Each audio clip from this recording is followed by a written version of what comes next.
Are you listening to us on Apple Podcasts or Spotify or any other platform where you can leave a rate or review? Do you like what we're doing?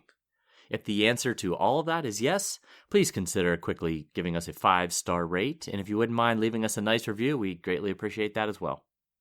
Okay, let's do this.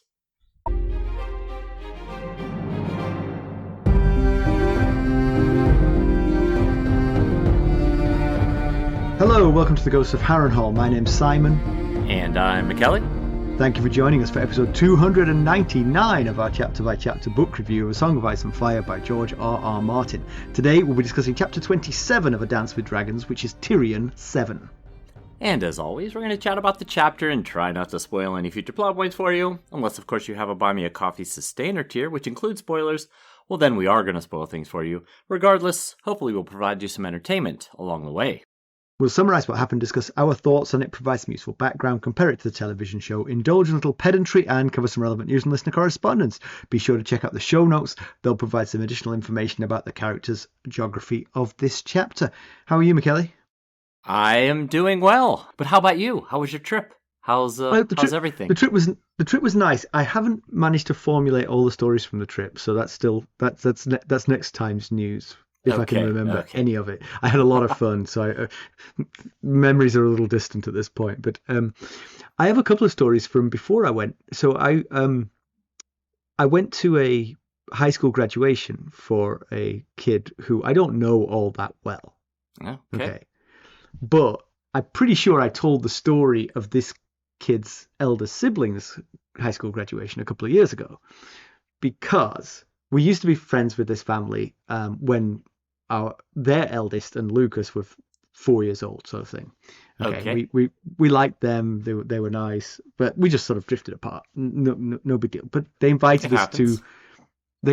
So 2 years ago they invited us to the eldest high school graduation, and we had a nice time. The kid did not recognize me until I spoke, and then they were like, "Oh, I remember this guy," kind of thing.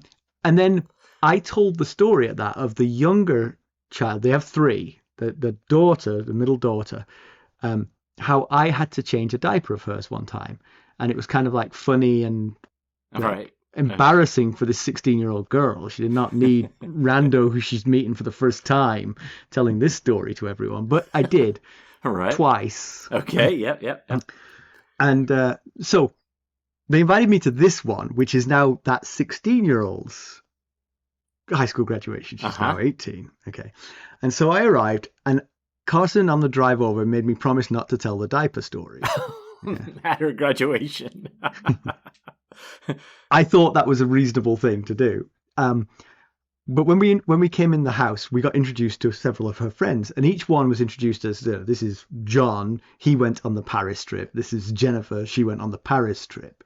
So I turned to the lady of the moment, and I said, "What is this Paris trip?" Right. Tell me about this Paris trip. Looked at me and she said, "Well, I went on a trip, and it was to Paris." Oh, she's asking for the diaper story. I can feel it. Like, okay, the gloves are off, but the baby powder is on, let me tell you. But it turned out she actually had tons of interesting stories about Paris, so it was actually kind of good that I stimulated that little bit of conversation, and I did leave the diaper story alone. Okay, the story of me telling the diaper story got mentioned a couple of times. But well, it was very mature of you not to fight fire with fire. Thank you. I spent most of the time with the youngest kid who I knew the least well, but he was interesting. He was a nice enough kid, but he really made me laugh because at one point he was talking about being an introvert, and you know me, I'm let's be honest, I'm an extrovert. Just a bit. Yep. Yeah. I confirm that. I was telling him that week I'd been to a management training course, which was talking about not being careful not to overlook your introverts. Your introverts may be just as talented as your extroverts, but your extroverts tend to get your attention because of their extroversion. Sure, I could see that. Mm-hmm. So I told him that story, and I prefaced it by saying, this story is going to start very slow, but it's going to get better. I said, so I went to a management training course this week, and this kid who's like 15, he said, oh, I think I can hear my mum calling me. was like, man, it's a family trait to diss me. Well, speaking of being around kids that you knew when they were little and have since grown up, this past Saturday, Stacey and I were at a wedding of a good friend of mine's daughter, she's about three weeks younger than Ethan. So, we had our kids about the same time. We were working together then. We've been friends ever since. The kids were raised, as friends for a while. And then, as you were saying, especially kids of that age, they kind of drift apart. But we were Stacey and I were at the wedding, and we were sitting at a table of, during the wedding reception, we were sitting at a table of friends and not family. So we were kind of grouped all together, and it was a fun group. And I discovered that they were the most intelligent, astute, and observant people that I have come across in a long time. Because while we were just eating and chatting, the family across the table from us, as a wife, husband, and son, all of a sudden, the husband says, "We figured it out. We know exactly who you look like." And of course, You? They're talking about who you? I look like. And of course, that's always a moment of consternation. Who are they going to say? As memory serves, and memory doesn't always serve, but memory serves that you've actually done okay with this particular. Yeah. The last time I was given this, it was crap. Channing Tatum. Channing Tatum. Me? You. That's what Molly said. I look like Channing Tatum. See, that's good. He's good if it were accurate. Well, I mean, He's Magic Mike. Well, this time, so every time someone says you look like someone, you get nervous. Like, what are they about to say? And it wasn't far off from Channing Tatum. They said I was a spitting image of Derek Jeter, the Yankees great and baseball Hall of Famer. It's a good-looking guy. He is. And so Stacey was like, "Oh no, do you know what you've done?" And I realized that was why Dan Marino was talking to me last week. He thought he was talking to Derek Jeter. He really should have asked you to play golf with him, I think. Then he should have, yes. Yeah. So the last time I was compared to someone, it was Piers Morgan, who's revolting. I mean, he makes my skin crawl. Well, yeah, I can't really. No, I don't really see it, but so that's good. English. I guess. Yeah. Yes, he's English. Yeah. I got one last one on the flight. Coming back from our vacation this weekend, we were in an airport and we got delayed by more than 4 hours, and so they gave us some vouchers to get some food. And we ordered the food, and immediately I could tell what was going to get tight for time for making this new time of the flight. So I sort of sped things along a little bit. But I'd been in the bathroom when Carson placed the order, so I didn't see who our server was. There were several servers. I didn't see who our server was. The person who delivered our food was obviously the manager.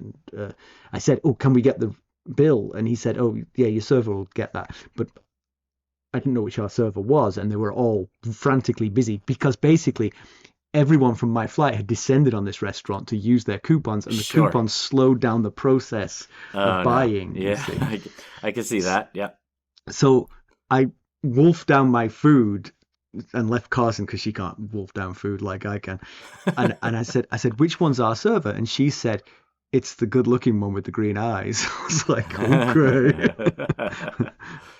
So I went over to the person most matching this description, and he was frantically dealing with another set from our flight. And I said, I got to hurry this up. He said, "Yeah, I understand." He said, so he was punching numbers in. He was talking about how stressed he was because of this voucher thing. And I said to him, "Well, if it cheers you up at all, my wife described you as the good-looking one with the green eye." No, I'm sorry, I'm misstating it. Actually, it's the good-looking one with the pretty eyes. Oh, okay. That's what she said. Pretty green eyes, I guess. Yeah. And so he laughed at that's what she'd said. And we finally, he couldn't get the coupon to work. And eventually got someone to come over and help. And she punched in the same number he'd been punching in. And it worked first time. And he said, "Well, they may be pretty, but they're not working." Good thing he's got that attribute going for him. He looks a bit like Derek Jeter too. He didn't look anything like you. No, yeah, I could see how that could happen, yes. I'm not letting that go, though. I don't see it, but I'm certainly going to hang on to that for as long as I can. You had John Krasinski as well. I get what's his name? Corey Stoll sometimes. Oh, yeah, I have gotten John Krasinski, but I think it's more of... I don't forget everything. Corey Stoll is kind of like, it's the dome that's giving you that. Yes, and I think that's what it is. I think it's bald men with kind of stubbly beards. Yeah, you know? Yeah. I think that's all that people are seeing and making the rest up themselves. All right, let's get down to business. How do we leave Tyrion Lannister? Last we saw of Tyrion, he was visiting a brothel in Selhorys when he was captured by a Westerosi knight. Since then, his companions on the Shy Maid had debated the veracity of that story, with Griff in particular convinced that the imp had absconded voluntarily. Mackelly, why don't we give the summary of this one? All right. Well, Tyrion and his captor arrive in Volantis. The former trusts to the latter's saddle. Passing through the gate, a sentry rubs Tyrion's head for luck, and Tyrion offers more than luck if he aids his escape, but the knight tells Tyrion to save his words for someone who can speak the common tongue. So Tyrion tries his spiel on the guy who does understand. Can he be swayed by promises, or is he wed to the idea of lordship that Cersei has promised? The big guy claims to have been a lord at birth. Tyrion assures him he won't get any gratitude from Cersei. Perhaps all the knight wants is to see Tyrion pay for his kinslaying crimes. The knight admits to bringing shame on his house, but how could any man kill his own sire? Tyrion offers to demonstrate. The knight is not impressed. Has the knight ever met Tyrion Lannister? He might not ask that question. The city is impressive with statues and fountains, but they head through rougher areas with creaking infrastructure and a fragrant air of neglect. An old fort is now a redoubt of goats. Volantis had been the grandest and most populous of the free cities, but ancient wars had depopulated it. Tyrion compares it to an old whore. The knight reckons the imp would know more about that than he, but Tyrion mocks him that it must have been his sister squirming on his lap when they first met. Tyrion considers his options. He has poison mushrooms that he could use on himself as a last resort. He will not go to Cersei alive. They reach better areas of the city again. The building's grander, but Tyrion is uneasy. They're not welcome here. West of the Rhine is where the outsiders should be. They see elephants and slaves picking up their dung. Tyrion thinks it might be a good job for Cersei. They get caught up in a sermon to R'hllor, attended by many, especially slaves. Benero, the high priest, speaks, attended by the fiery hand, 1,000 soldiers of the Lord of Light. The knight translates the sermon. Daenerys is beset by dark forces. Tyrion is troubled. The crowd is agitated and he's having flashbacks of the day Myrcella sailed to Dorne. He also surprises himself by worrying for young Griff. This crowd has bought into Dany as the savior. They won't have room for Aegon in their plans. They finally get through the throng and they stop at a stable to sell the horse and saddle. From there to a smithy where Tyrion's ropes are exchanged for chains.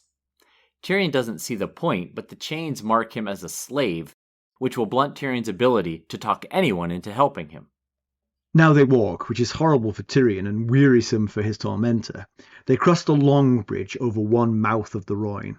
The knight haggles over and buys some gloves. On the west side, they reach the merchant's house in Fishermonger's Square, a huge 4-story warren of rooms where business is done round the clock. Tyrion is pleased. The crew of the Shy Maid would surely come here. They take a room, and Tyrion's chains are passed through a ring on the wall. He's not comfortable, but he has figured out that he's travelling with none other than Jorah Mormont, and that since Varys helped Tyrion escape, they have a mutual friend. Mormont took the spider's coin, but his loyalties are elsewhere now. Tyrion listens to the city while Ser Jorah gets dinner. They eat, and Mormont explains the festivities. It's the third day of the election, and candidates are pouring out bribes. The city revels. Tyrion asks how he knows Volantis so well. Jorah gives his post-Westeros history. Penury because of Lannest's aggressive spending habits. A solo flight to avoid slavery to Volantis with nothing to his name. He spent a year here. The next day, they breakfast while a dwarf stares at Tyrion. Mormont says that last night the talk was of the Golden Company being hired by an exiled Westeros lord to win back his lands. The captains of Volantis are racing to Volantis to offer their ships. Tyrion is stunned. Could Aegon have taken his bait and decided to abandon Daenerys and the dragons, or is it a stratagem to seize the ships and to head east to Daenerys? We'll be right back. Hello, friends. Are you ready to make some unforgettable memories? Well, if so, consider the Marriott Bonvoy program. Discover the perfect destination for your summer getaway and unlock exclusive deals on luxurious accommodations. With our affiliate partnership, you'll enjoy unbeatable savings and a seamless booking experience. Don't let summer slip away. Visit Marriott Bonvoy today and make this vacation season one for the books. Use our Ghosts of Harrenhal affiliate page to check it all out and buy Bonvoy points or give some as a gift. The link to our page is in the show notes. They're granted audience with the widow of the Waterfront, an old businesswoman who Jorah gives the gloves to. He's looking for passage to Meereen, and Tyrion sees rainbows and unicorns. He's not going to Cersei to be decapitated. He's going to meet the other queen who doesn't hate him yet. The widow is curious. Why, when Westerosi are hiring ships to go home, should these two be headed east? Jorah is coy. Things get tense, and her henchman slides closer. Jorah ultimately admits it's to serve Dany. The widow laughs. No knight is so pure. She knows who Tyrion is and trusts him more. He's going to give Daenerys whatever she needs, simply to keep himself alive. At this point, the dwarf attacks Tyrion. Turns out to be female, dressed as a man. She fails to kill Tyrion, and he recognizes her as being part of the joust at Joffrey's wedding. It turns out her brother has been murdered and beheaded by men hoping to earn Cersei's lordship, and she, Penny, blames Tyrion. She deflates, and the widow orders that she be looked after. The widow then explains that 2 days from now a ship is headed east to Qarth, but it won't get there. Benero has foreseen it. They should be on board. The widow tells Tyrion that when he meets Daenerys, he's to give her a message from the slaves of Volantis. We are waiting. Come soon. Okay. Yeah. It's a whopper of a chapter. It really was. Well, it took a long time to read this one. It was good. I enjoyed this. I like characters like the widow who just sort of like drop in and sort of like give a little bit of colour to what's going on, you know. Definitely, yeah. But we do get it confirmed that Ser Jorah is the captor here. We had a pretty good suspicion, about 98% sure last Tyrion chapter who we were dealing with, but I liked holding it back because it did give you that, well, maybe he is taking him to Cersei. It's possible, but knowing it's Jorah, there's only one direction he's going. Although, I gotta say, I'm skeptical it's going to be a winning card back into Daenerys' affections. I agree, yeah. I think she might be interested in what Tyrion has to say. She might want to kill Tyrion.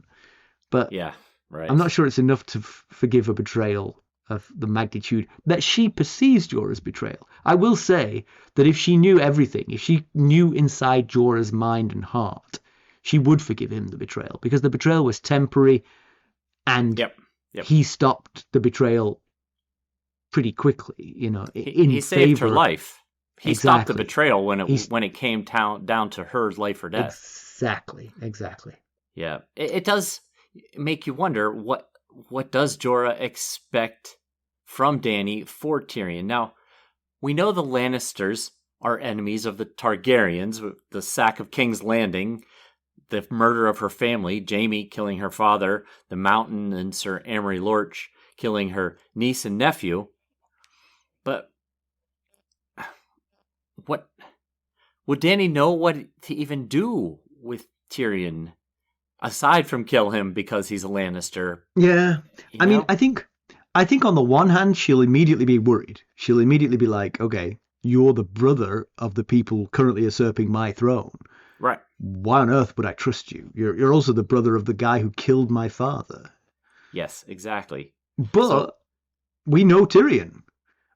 And if he can convince her of what we know, which is that he hates his family, right, and he can convince her of his usefulness, which is pretty apparent, or can be made apparent if he sobers up long enough, I think she could easily be swayed into keeping him around.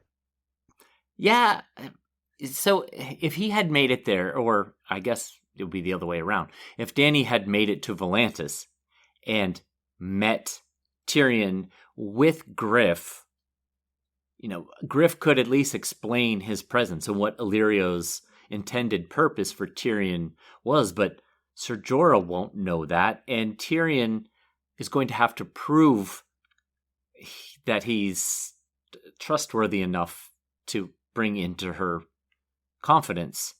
Yeah. It also makes a connection between Daenerys and Aegon. So in the recent chapter, The Lost Lord, where Aegon meets the Golden Company, he appears to be making a legitimate request to go to Westeros. In this chapter, Tyrion suspects that this all might be a trick, that they might actually be heading to Meereen.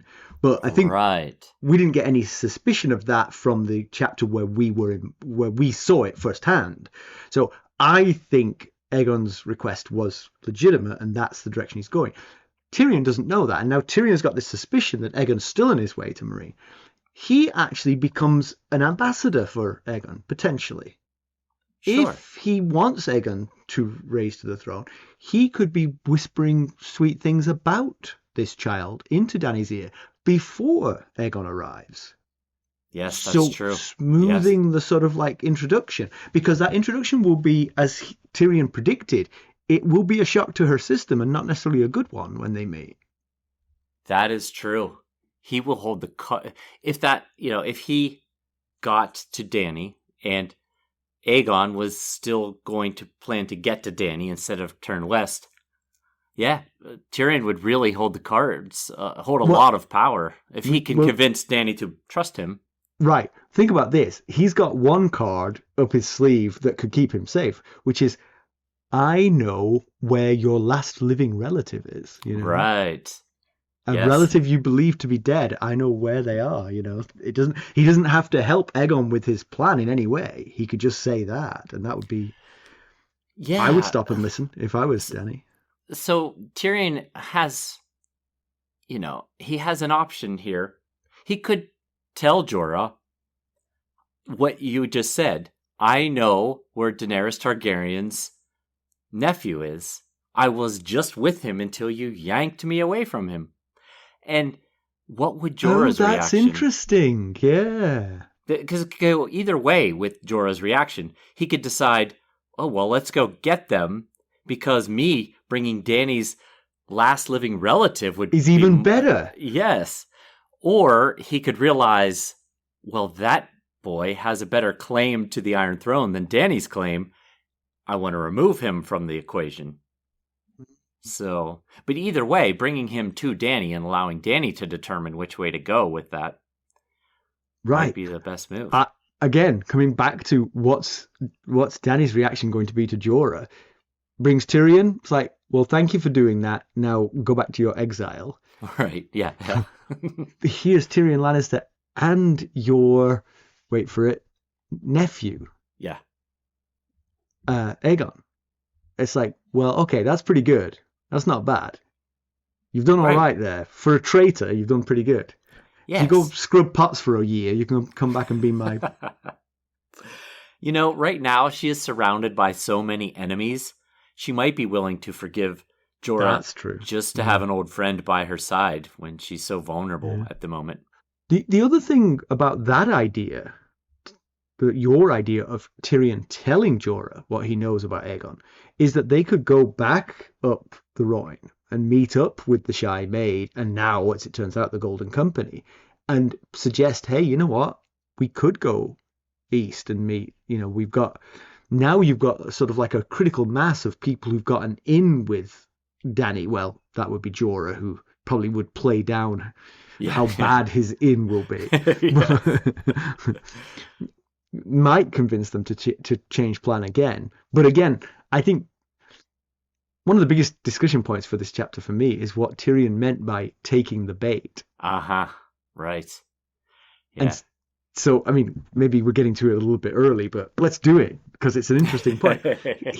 When Tyrion told Aegon that the idea of going to Westeros instead of going to Dany, I didn't sense a trap at all. To me, it actually made a lot of sense. And it made a lot of sense to Aegon, too.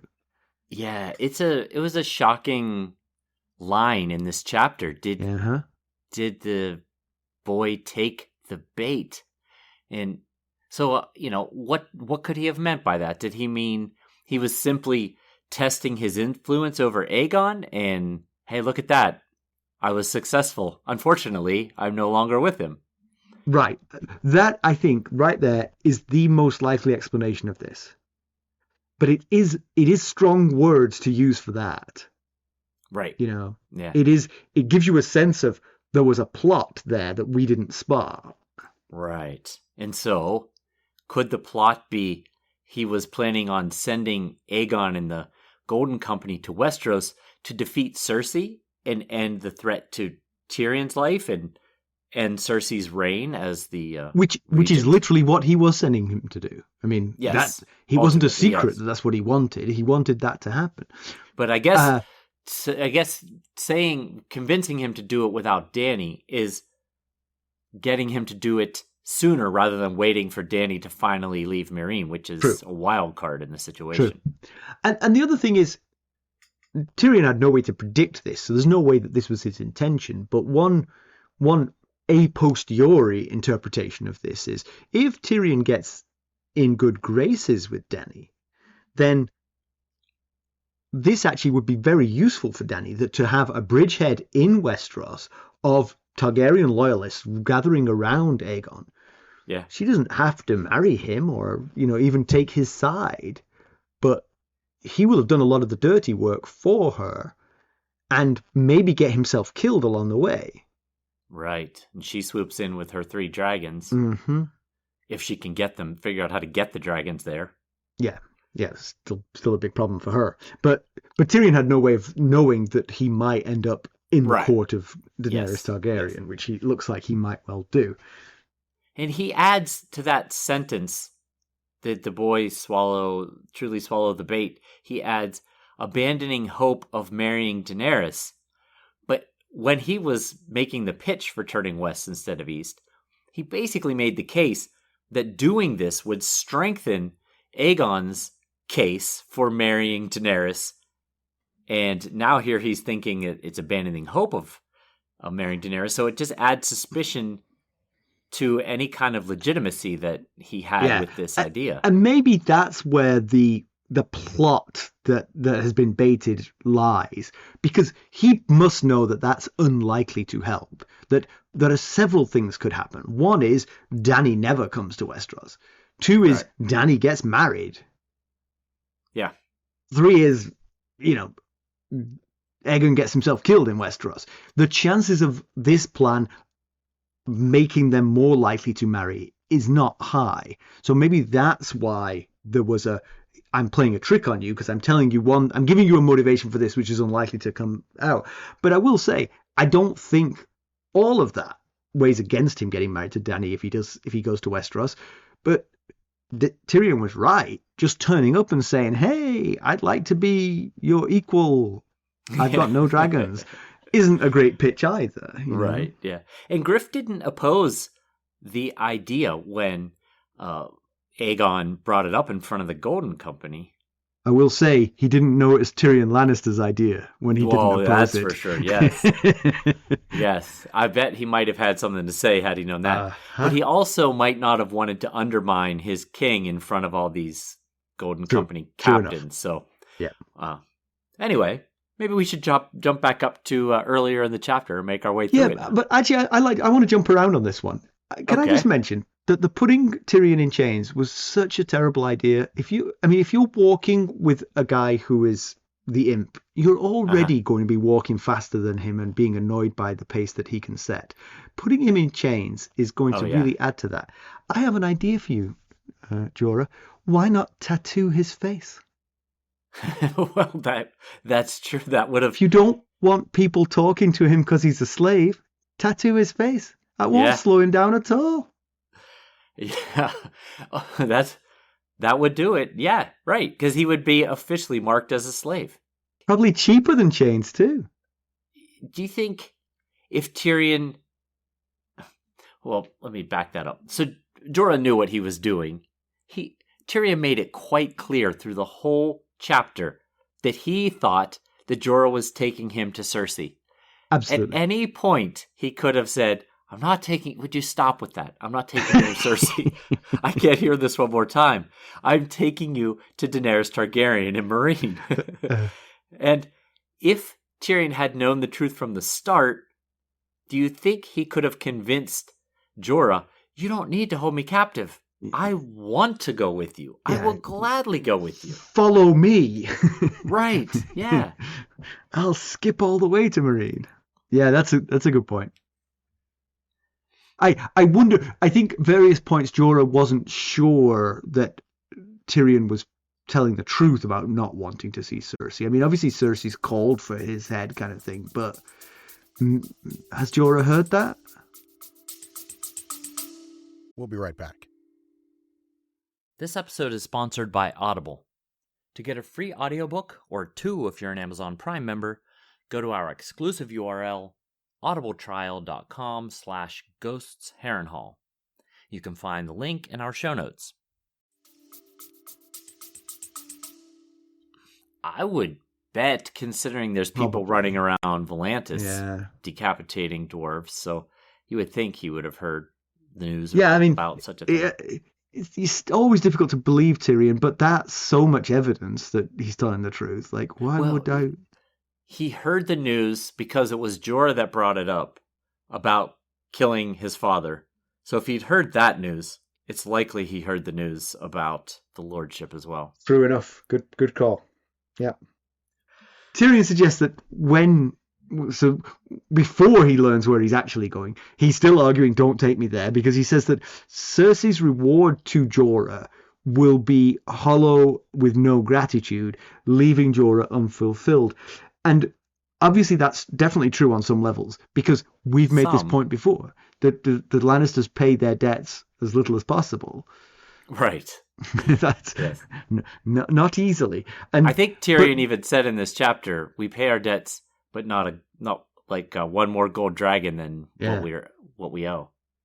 But you posed the question, is it true in this case? And I don't think it's necessarily true in this case, because for Ser Jorah, it actually could be what she promised. You know, he is the rightful lord of Bear Island, had he not been banished. Who was he banished by? Some long dead person, it doesn't matter. And now he comes to Westeros with Tyrion in shackles. She would be grateful. She'd be like, oh, that's fantastic. You can have the North. I don't care. Right. Yeah, we've seen her with those who do personal favors for her. And as long as they're still useful to her, think Qyburn, we've seen Jaina Slynt, Qyburn, Orain Waters all end up on Cersei's small council because they played directly to her, not to necessarily better the realm in any way, but to better her. Now, of course, Felice Stokeworth is a notable exception of people that do personal favors for her getting good outcomes. Yeah. But so you could see her rolling out lavish rewards for Tyrion's head, but if for any reason it was not useful for Cersei to do that, you could also see her giving him to Qyburn if that was what suited her better.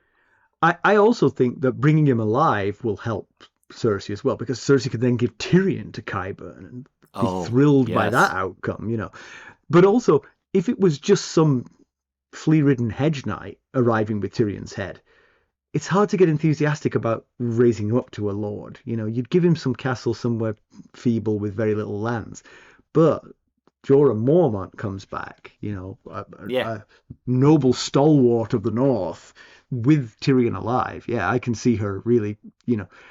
But I would recommend to Ser Jorah that he hightail it out of there as quickly as possible with his reward, because it won't last. Yes, if for any reason the situation changes, it won't go well. But did you notice he called Tyrion Kinslayer, not King Slayer? I did. Maybe it was just because it was too confusing having two brothers with the same moniker that he decided to go with kin instead of king, because Jaime's already the Kingslayer. But maybe that shows that the story of him killing Tyrion has made it to Essos, but the story of who killed Joffrey is more up in the air? Possibly. Or, I was thinking about that too. He doesn't believe, either he didn't know, he hasn't heard that he killed Joffrey, or maybe he doesn't believe that he killed Joffrey, or he supports Dany. So therefore, he doesn't believe Joffrey to be the king of the Seven Kingdoms, the lawful king of the Seven Kingdoms. And therefore, he doesn't consider that kingslaying having killed Joffrey. Yes. I mean, sorry, it just dawned on me what you were saying. Yes, absolutely. Good point. Kinslayer and Kinslayer again, because you also killed your nephew. Right. Yeah. Double Kinslayer, but not Kingslayer from his perspective anyway. Usurper Slayer. Yeah. But one thing I wanted to point out real quick, when they're going through the city, Tyrion notices a bunch of statues that are headless.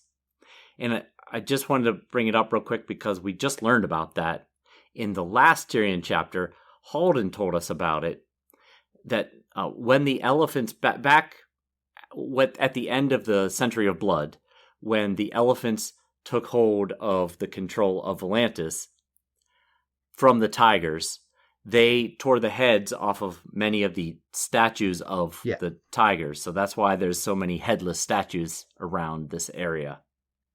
Just wanted to point that out. Yep. And then Tyrion mentioned that he would never get to Cersei alive, he says to himself, because he's got these mushrooms in his boots. But I didn't remember this.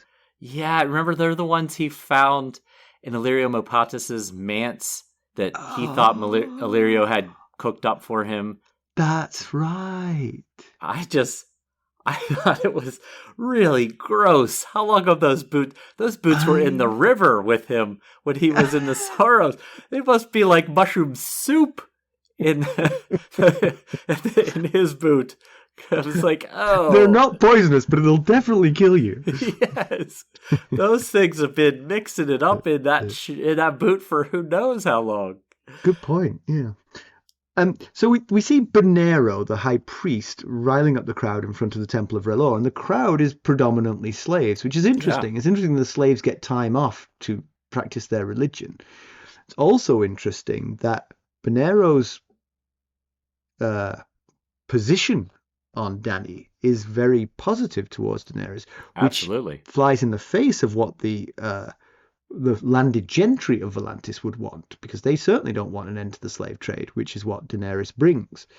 So he's somewhat fomenting rebellion, and Tyrion senses it. Tyrion feels like the whole thing has the atmosphere of King's Landing on the day that Myrcella sailed to Dawn.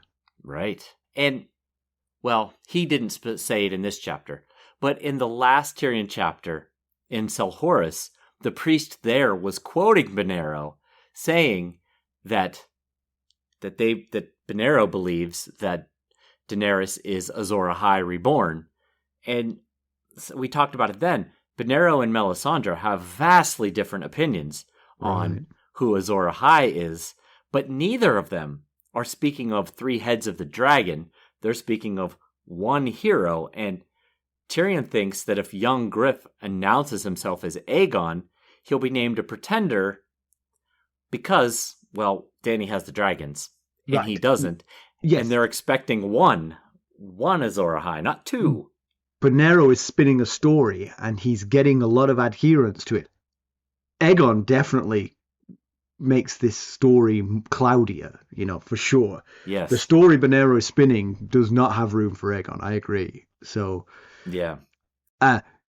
It turns out that Aegon's change of direction might be good for him, because Tyrion worries about the Shy Maid's arrival in Volantis, given what he's seen.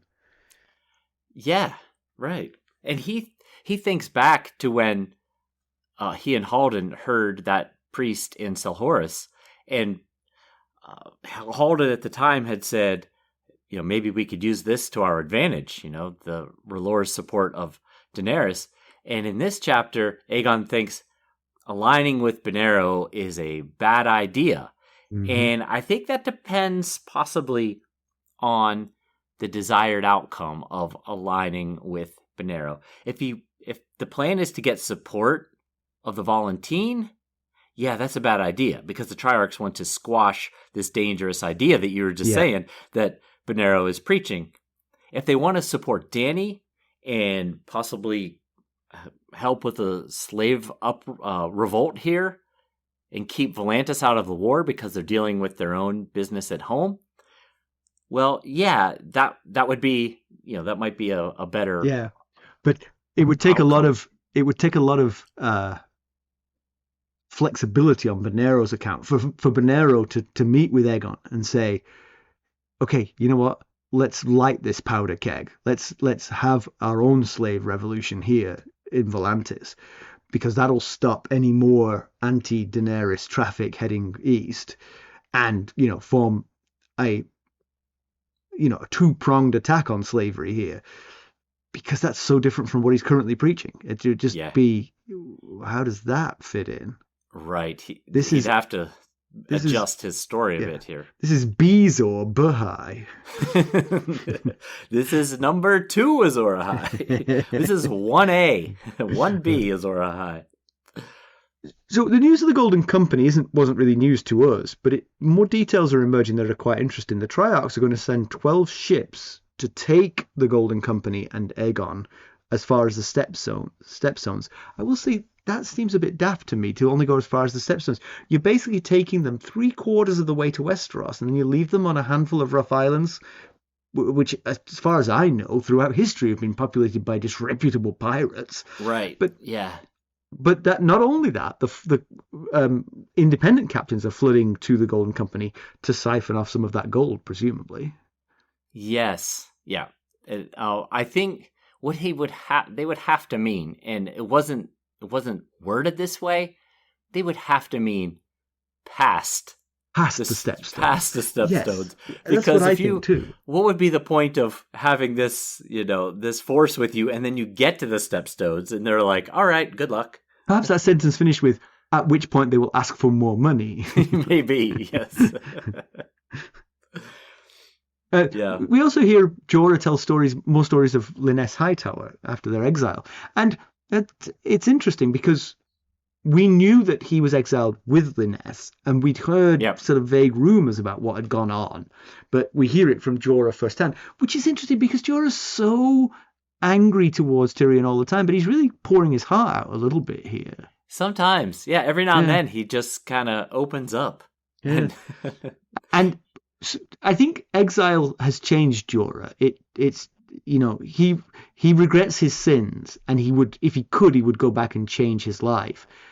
Lyness doesn't regret anything, I don't think. She regrets the fall, but she wouldn't change her behavior to avoid the fall. She didn't change her behavior after the fall. He doesn't paint her in a very good light, and I always like to remind myself that there are two sides to every coin. We're getting his version of this story. She might have a very different version, but her version is something along the lines of, that guy was mad keen on slavery and he made me spend the money. I had no idea what to do with it all. We're in Bear Island. What am I supposed to do? Any of that stuff. Yeah. So I don't think we mentioned in the summary, but basically a quick refresher of how he got exiled out of Westeros before he got exiled out of Daenerys' life. He sold poachers to a Tyrashi slaver to pay off debts that were racked up by Lyness. And then he had to flee to Lys ahead of Ned's execution plans. Okay, now we get into what Jorah mentioned in this story. He became a sellsword to pay his debts that Lyness continued to create. I think he said for every 1 coin he made, she spent 10 or something along those lines. While he was off selling his sword, she took a merchant prince as a lover, and when he got back, the merchant prince said to Jorah, I'm either going to arrest you for the debts that your wife owes, or you're going to get out of Lys. And that's how he ended up in Volantis. But we did get an update right at the end of Feast for Crows about Lyness Hightower. we learned in the last Sam chapter that she is still one of the concubines, I think the head concubine or whatever of this merchant prince, and that her brother Humphrey was going to sail to Lys and ask her for sails to help fight the Ironborn. So that was the last we heard. I'd forgotten about that. Interesting. Yeah. So then they meet with the widow while they're being spied on by Penny, the dwarf. The widow asks Tyrion what he's planning to offer the queen, and he doesn't really have an answer to that. Jorah does, but Jorah's is sort of like vacuous knight, chivalrous knight. Yeah. Tyrion doesn't really have an answer other than his tongue, right. Other parts of his body, of course, because he's Tyrion. He's never been in this situation. He's never been of his own agency. Others are dragging him to her, so he's never really had to think about. But Illyrio and Varys, their planned contribution was to use his intelligence, his dragon knowledge, and his knowledge of Cersei and the Lannisters in general. Yeah. But again, like we were talking about earlier, there's no guarantee that Dany knows what to do with him or whether to trust that he can come through on any of this. If the brother of the guy who killed your father tells you the thing you got to do with dragons is stick your head right in the back of their mouths, yeah? Right. That's where you're the safest. Exactly. It's like, yeah. The widow calls Tyrion Kinslayer. She does say Kingslayer, murderer, turncloak, and Lannister. And she makes the last one a curse, which is kind of funny that all of the other things which would make anyone else accursed pale into insignificance behind being a Lannister. Yeah. Oh, there was a line that came up when Tyrion was making another pitch to Jorah about, hey, if you work for me, I will drown you in gold, if you pledge your sword to help me win Casterly Rock. And Jorah says, I saw a man drown in gold once. It wasn't a pretty sight, or something like that. And I believe he's talking about Viserys' death in Vaes Dothrock at the hands of Drogo's molten gold. So that's what I heard too. Yeah. Penny tries to kill Tyrion, and she's stopped fairly easily by Jorah, who basically lifts her off the ground. Right. Her anger at her story is heartbreaking. Basically, her brother Oppo was the other jouster at Joffrey's wedding, and since then they hightailed it out of there quickly because they knew they would somehow get the blame for Joffrey's death. So that was pretty smart and pretty industrious of them to get away, I think. Yeah. It took other people quite a lot of help. I'm thinking of Sansa here, who got quite a lot of help, and I'm also thinking later of Tyrion, who got a lot of help to get out of there. Right. But these two managed to sneak away without anyone stopping them. But then they got to Essos, and Oppo got murdered anyway for being potentially Tyrion Lannister. Yeah, that is pretty tragic. Yeah, so her anger is understandable, but also it is misplaced. It wasn't Tyrion that caused this. He was just unlucky enough to be born a dwarf. Yeah. Yeah, the trio are intertwined because Tyrion's nightmare began with them as well. Their nightmare began with Tyrion because Oppo was killed, having been thought to be Tyrion. But his nightmare began with them because of they did that whole skit, that joust, where Oppo was dressed as a Stark and Penny was dressed as a Baratheon, and they had this outlandish joust that was mocking Robb Stark and Stannis and Renly, and everyone found it hilarious, well, except for Sansa and Tyrion.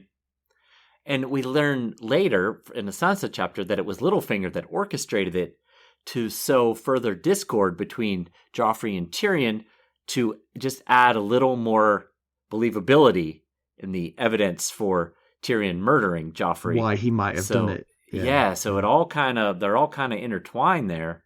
Yeah. So, but Penny's intervention in the conversation with the widow is kind of key, because before Penny's intervention, she's not really for helping them. In fact, her henchman is coming over to threaten them away. She says to Jorah, you're brutal despite your sweet words about Daenerys, which is probably true, but I don't think his designs on Daenerys are not brutal in the purely violent sense. They are right. definitely, yeah.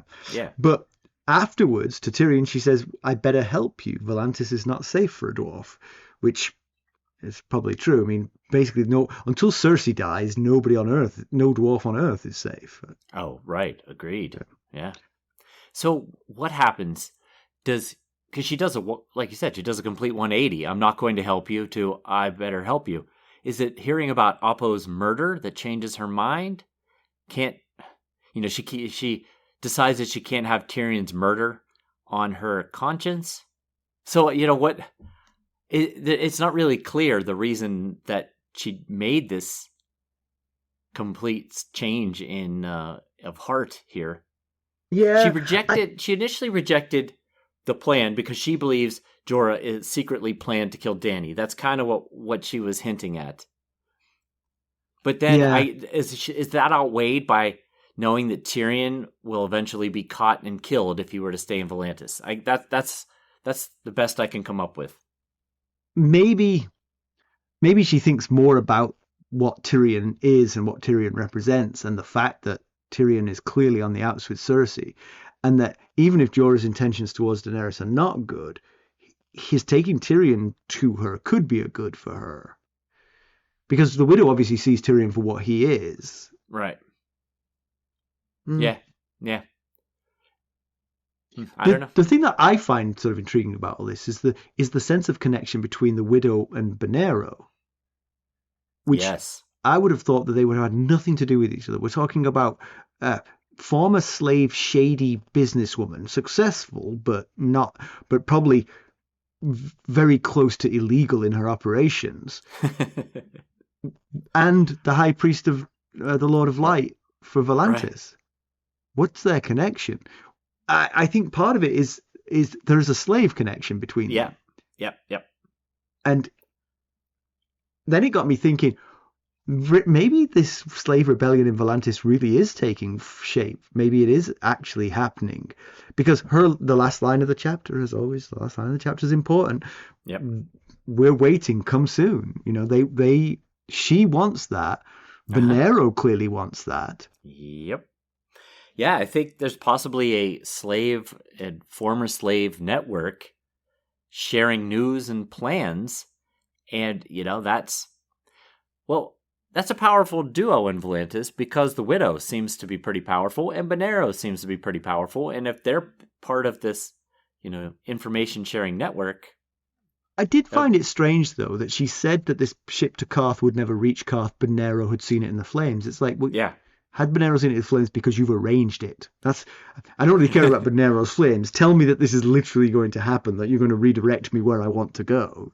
Yeah, it feels a bit risky if she's trying to spare Tyrion ill fate. There's no indication of why it doesn't reach Qarth.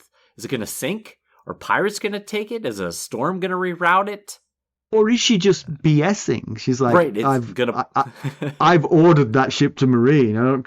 Some people on board will think it's going to Qarth. They are sadly misinformed. That could be too. Well, Tyrion's happy to accept before and after knowing the prophecy, because it's better than being chained and destined to die and headed to Cersei. So yeah, I did think that the slave rebellion that sort of feels like it's fermenting here is an interesting counterpoint to the sense that all of Slavers Bay is opposed to Daenerys. But then I thought about it and I was like, well, I shouldn't say that, because I'm basing that all of Slavers Bay is opposed to Daenerys on the opinions and preferences of the slave owners, who are in a distinct minority. The slaves, presumably all the way around Slavers Bay, would love to have the Breaker of Chains come by. Absolutely. And there are many, many more slaves than there are masters. So, if properly organized and supported, Daenerys could have more support than it looks like that she would. Well, that's lovely stuff. Now it's time for some spoilers. If you join us at the upper tiers of the Buy Me a Coffee Sustainer levels, you get to hear the spoilers, and they're always fascinating. I tell you what, those are good spoilers. You're still squeezing those lemons. Thank you for the spoilers, Mackelly. How about some background? Certainly. Well, so Tyrion and Jorah cross the long bridge spanning the mouth of the Rhoyne that cuts through Volantis. However, it's more than just a bridge. Martin provides a vivid description in the chapter, but basically both sides of the bridge are lined with shops, taverns, street vendors, etc., to the point where the tops of the buildings almost touch. Yet there wasn't always a bridge connecting the two sides of the city. In the early days, when Volantis was a Valyrian military outpost on the east side of the river, wealthy Valyrians used the outpost to take advantage of the trade along the Rhoyne. This led to a population increase on both sides of the river. On the east bank, homes, shops, and inns sprouted up. However, on the west bank, it became sort of a lawless shadow city. The Triarchs on the eastern bank tried to maintain order on the western bank, but traversing the river was very difficult, and therefore the western side was rather hard to police. That all changed when Triarch Valasso the Munificent ordered the creation of a bridge spanning the river. It was a major undertaking that lasted more than 40 years and cost millions. Sadly, Valasso did not live to see the construction complete.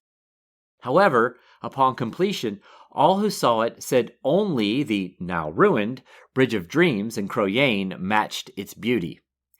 It's also the longest bridge in the known world, and was named by Lomas Longstrider as one of the 9 wonders made by man.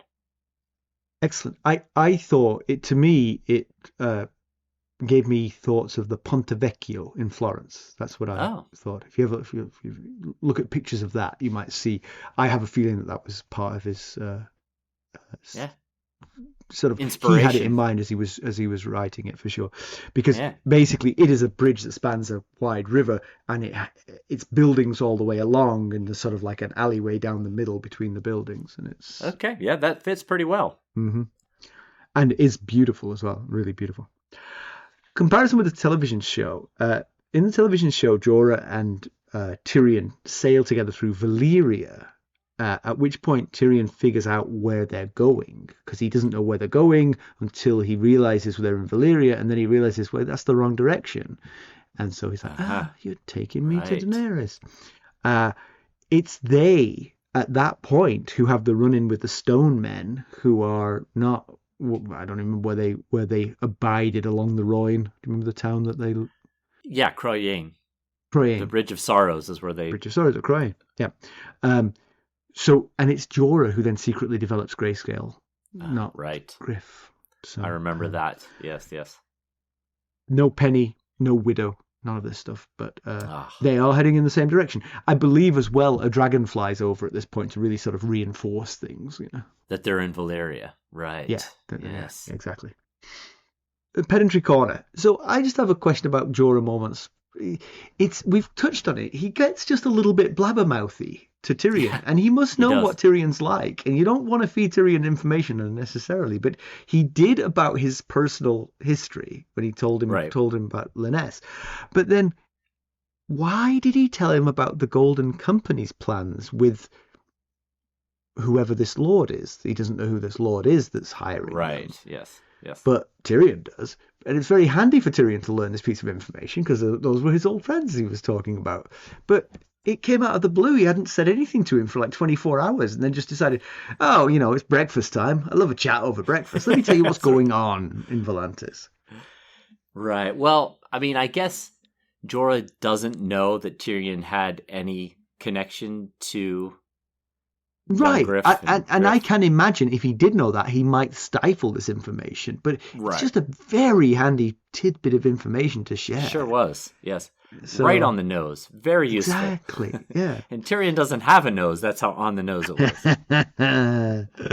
All right. How about some news and notes?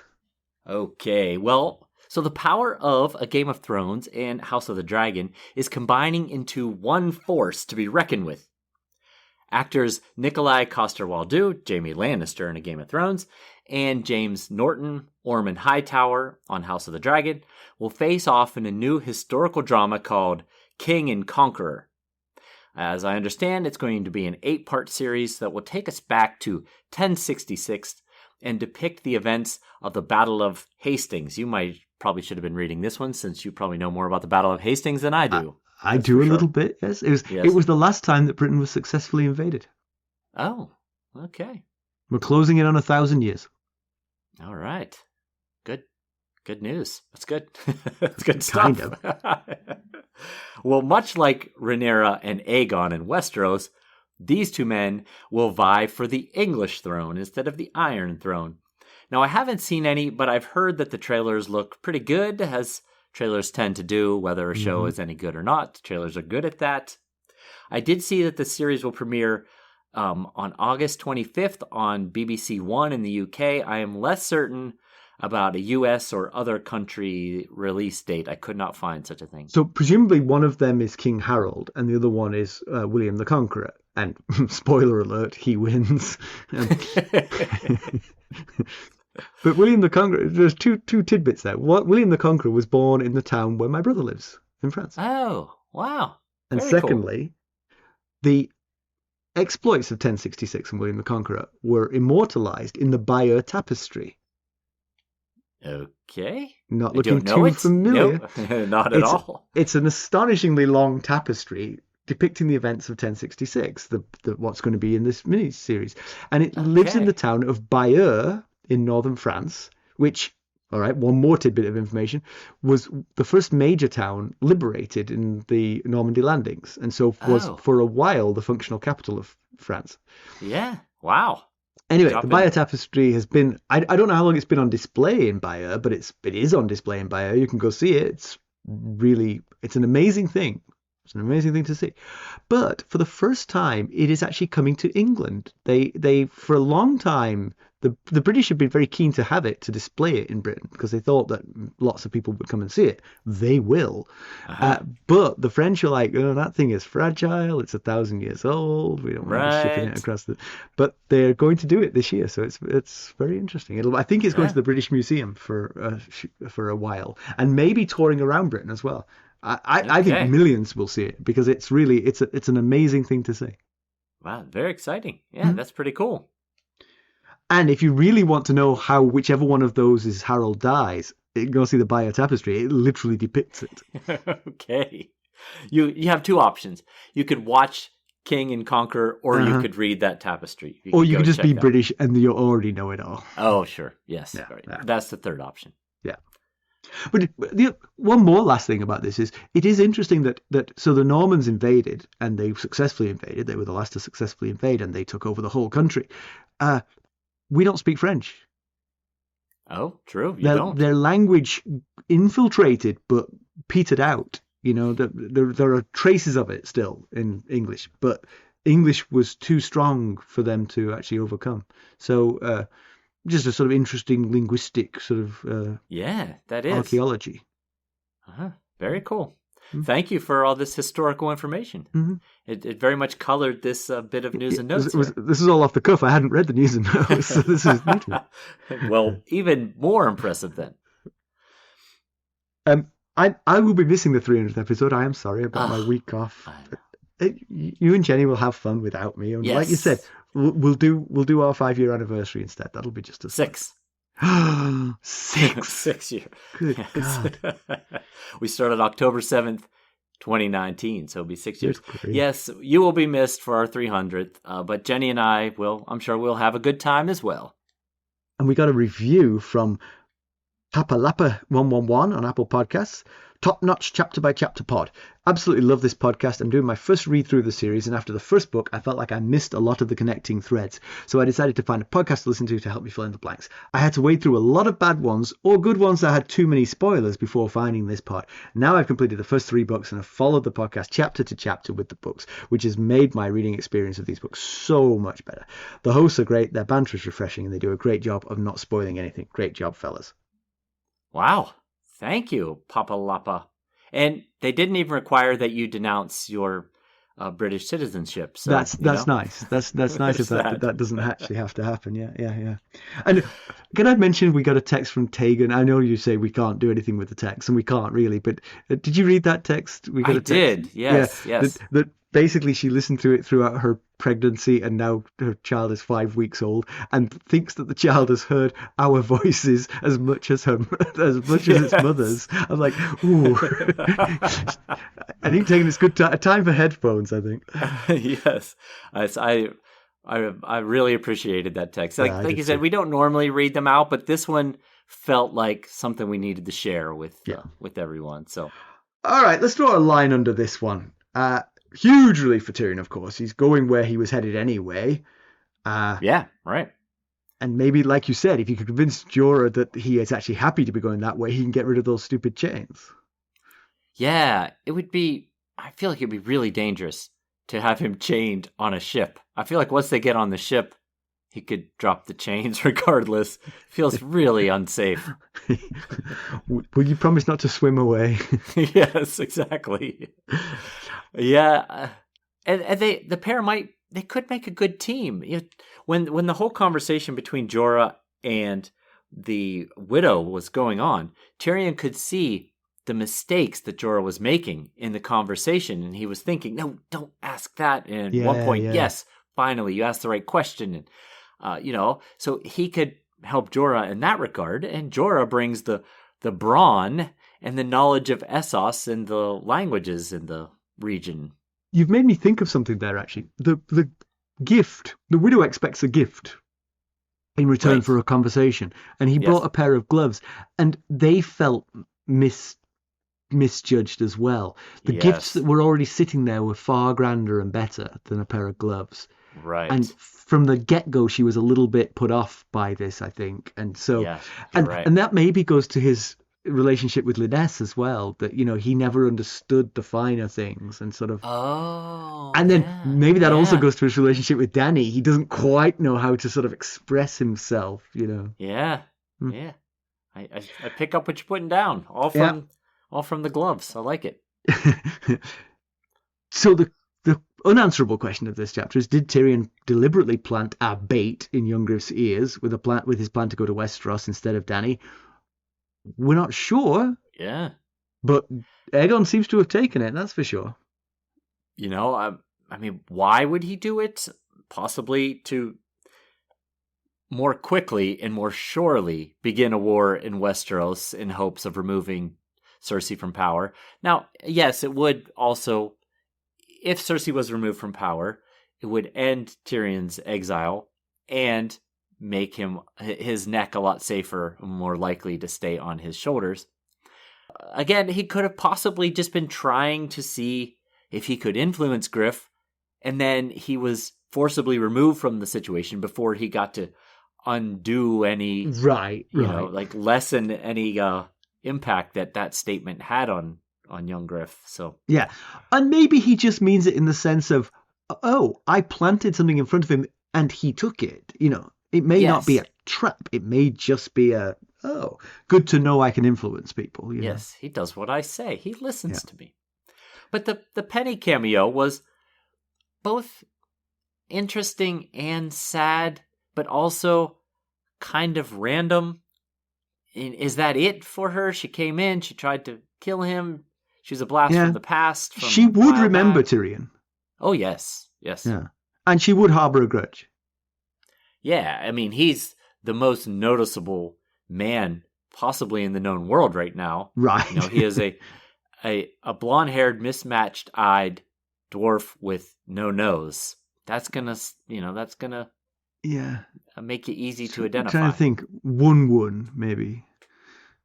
Yeah, right.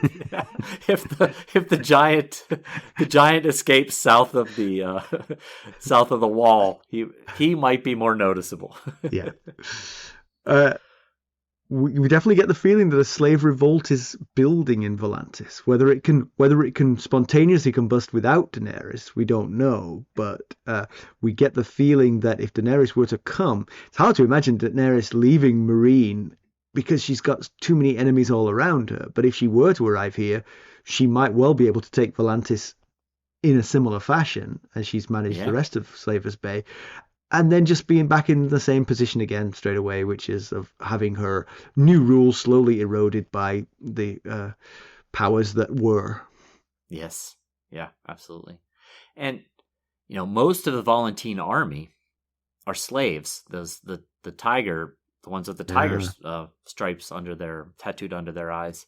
So, that might help her cause if they revolt as well. Yep, true enough. We'd have to see, of course. Where are we going next, Mackelly? Where are you and Jenny going?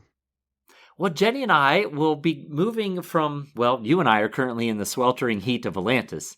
Jenny and I are going to move to the frozen tundra of Castle Black with a Jon POV. I see. Exciting.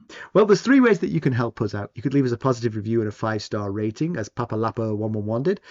You can buy us a cup of Arbor Gold at buymeacoffee.com/ghostharrenhal. There you can become a sustainer at any of the various levels. There's a tier to match your budget and interest, and the upper tiers get you the spoilers. Or you could donate directly to our cause through our website, ghostsofharrenhal.buzzsprout.com. And hey, if you're looking for more ways to interact with us, you can do like Tegan did, and you can send us a text. The link is at the top of every episode's show notes. Please just keep in mind we have no means of responding, but much like the text from Tegan, we do enjoy reading it, especially when you say nice, fun things. And if you're interested in keeping up on the latest Ghosts of Harrenhal news and developments, I suggest you check us out on our social media. You can follow us on Twitter at Ghost Harrenhal. We're on Facebook, Instagram, Discord, and YouTube. Thanks for listening. Thanks. Bye. Bye.